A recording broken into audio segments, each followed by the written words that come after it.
డబ్బు, అనారోగ్యం, ఉద్యోగం, వ్యాపారం, అప్పులతో బాధపడుతున్నారా? మీకోసమే లాంచ్ యువర్ ఫ్యూచర్ ప్రోగ్రామ్.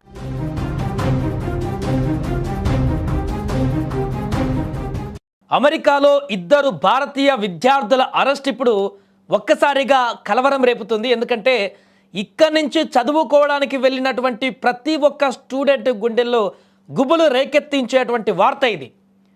ఎందుకంటే ఇక్కడి నుంచి అక్కడికి చదువుకోవడానికి వెళ్ళినటువంటి విద్యార్థులు ఎవరైతే ఉన్నారో అమెరికాకు వెళ్ళినటువంటి వారు ఇక్కడి నుంచి వారు చదవడం తప్ప ఇంకేదైనా చేసినా కూడా అరెస్టు తప్పదనేటువంటి సంకేతాలు దీంతో ఇచ్చినట్టుగా మారింది. నిజంగా ఇది యుఎస్లో చదువుతున్నటువంటి అక్కడ చదువుతూ పార్ట్ టైం జాబ్స్ చేస్తున్నటువంటి వారికి బిగ్ షాక్ అని చెప్పాలి. F1 వీసా మీద ఉన్నటువంటి ఇద్దరు విద్యార్థులను ఒక రెస్టారెంట్లో పార్ట్ టైం ఉద్యోగం చేస్తున్న కారణంగా ఇమిగ్రేషన్ అండ్ కస్టమ్స్ ఎన్ఫోర్స్మెంట్ అధికారులు అరెస్టు చేశారు. అయితే అమెరికాలో ఉన్నత చదువుల కోసం వెళ్ళిన భారతీయ విద్యార్థులకు తాజా పరిణామం ఒక షాక్గా మారింది. మిన్నెసోటా రాష్ట్రం సెయింట్ లూయిస్ పార్కులో వీసా నిబంధనలకు విరుద్ధంగా ఒక ప్రముఖ భారతీయ రెస్టారెంట్లో పనిచేస్తున్న ఇద్దరు భారతీయ విద్యార్థులను ఇమిగ్రేషన్ మరియు కస్టమ్స్ అధికారులు అరెస్టు చేశారు. రెస్టారెంట్లో ఆకస్మిక తనిఖీలు జరిపిన వారు అక్కడ పనిచేస్తున్న వారిని ప్రశ్నించారు. అయితే అక్కడ పనిచేస్తున్న వారిలో స్టూడెంట్ వీసా మీద ఉన్నటువంటి ఇద్దరు విద్యార్థులు కనిపించడంతో వారు ఉండడంతో వారు ఆ పని చేస్తుండడంతో వారు F1 వీసా నిబంధనలను ఉల్లంఘించారని రెస్టారెంట్లో పార్ట్ టైం ఉద్యోగం చేస్తున్నారని అభియోగంతో అరెస్టు చేసేశారు వారిని అక్కడికక్కడనే. అనధికారికంగా రెస్టారెంట్లో పనిచేస్తున్న కారణంగా వారిని అరెస్టు చేసినట్లుగా అక్కడి అధికారులు చెబుతున్నారు. అయితే యుఎస్లో ట్రంప్ ప్రెసిడెంట్గా బాధ్యతలు చేపట్టిన తర్వాత భారతీయ విద్యార్థుల పైన వరుస అణచివేతలు కొనసాగుతున్నాయి. ఇగో దానికి ఇదే ఒక నిదర్శనంగా మారింది. ఇక ఈ ఘటనతో అమెరికాలో ఉంటున్నటువంటి మరికొందరు భారతీయ విద్యార్థులు అలర్ట్ అయ్యారు. ఎందుకంటే చాలామంది భారతీయ విద్యార్థులు ఇక్కడి నుంచి వెళ్ళినటువంటి విద్యార్థులు చదువుకోవడానికి వెళ్ళినటువంటి విద్యార్థులు ప్రతి ఒక్కరు 100లో 90% మంది విద్యార్థులు ఖచ్చితంగా అక్కడ ఏదో ఒక పని చేసుకుంటారు.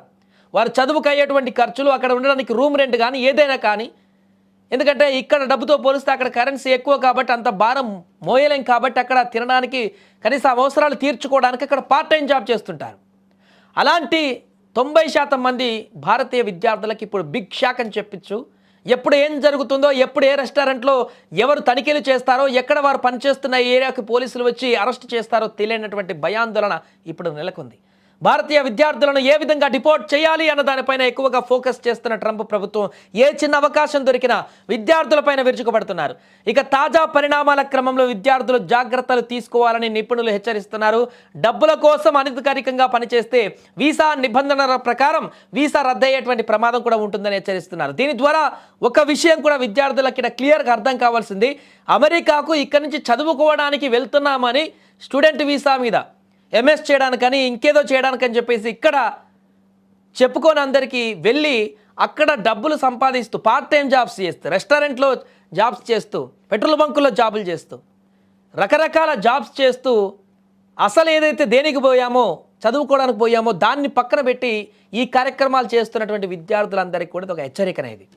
మీరు చదువుకోవడానికి వెళ్తే ఇక చదువుకోవడానికే వెళ్ళండి. అలా అయితేనే అమెరికాకు వెళ్ళండి. చదువు అయిపోయిన తర్వాత జాబ్ చూసుకుంటే ఓకే, కానీ చదువుకోవడానికి కాలేజీలో అడ్మిషన్ తీసుకొని క్లాసులకు వెళ్లకుండా పార్ట్ టైం జాబ్లకు కనుక వెళితే ఇప్పుడు జరిగినటువంటి పరిణామాలు ఇక భవిష్యత్తులో చాలా జరగవచ్చు.